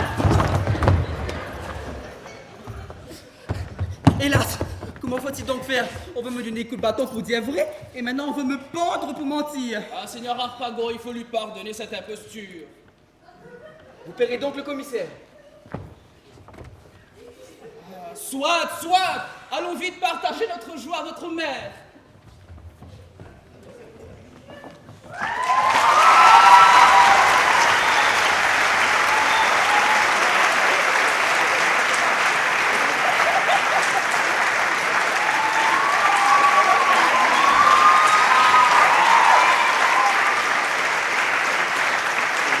Eh bien, bon ma chère cassette.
Je ne vous donne pas, mais je vous prête mon salut.